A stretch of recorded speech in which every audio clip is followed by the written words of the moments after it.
Hi, welcome back to the channel, and we're going to be making the Chicago style pizza today.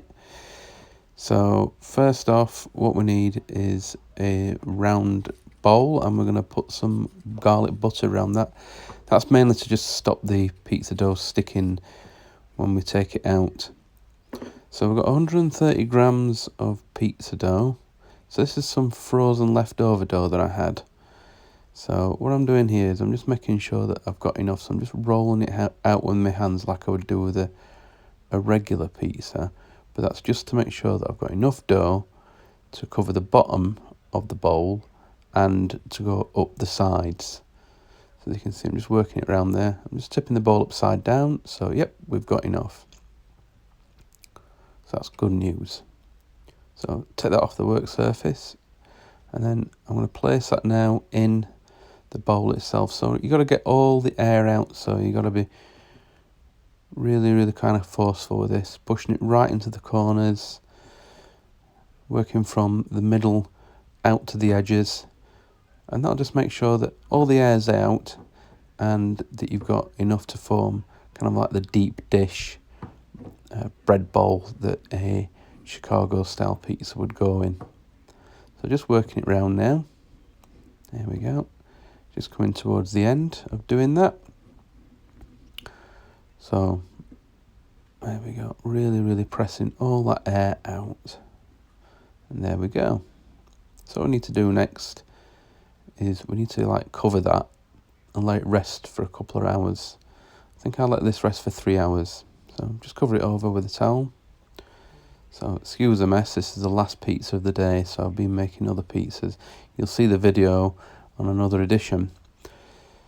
So what you got to make sure is all the moisture is out of all your ingredients, because otherwise you could end up with a massive sloppy mess. So I've put some mozzarella in, some parmigiano what I've got left over, so that's going into the bottom. And then I'm going to put some pepperoni in now. Again, less is more really with this recipe. Then on with some grated mozzarella, just making sure I've got plenty on to cover the top. So effectively it's a bit like an upside down pizza, because the next thing I'll put on now is I shall reach for the pizza sauce. And again, we're using that Lloyd Grossman stuff. It's really good. Give it a whirl.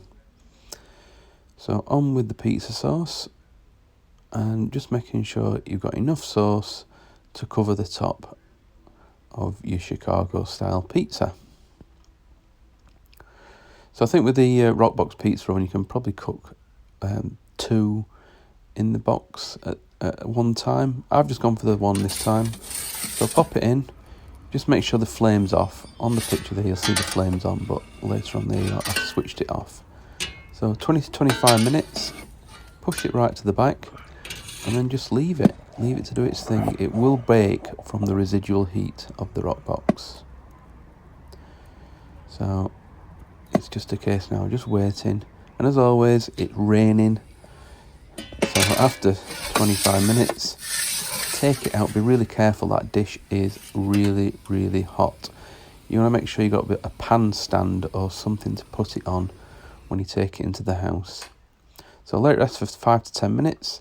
Then it's time to take it out, and as you can see, that butter has paid off. No sticking, clean out. Now you'll see that there's a bit of residual water on the top there, so even with the hardest trying to get all that water out, couldn't quite manage it. But there we go, that's what it looks like around. It's nice and even. Probably could have tried a little bit harder to get it all even. That's underneath, no burning. So let's cut it up.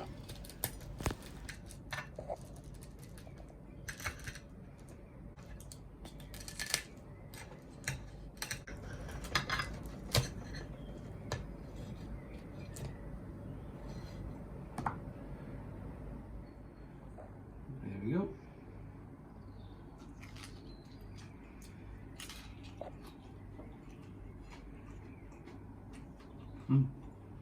Very crispy.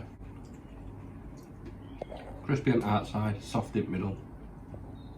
Really tasty. Bye for now.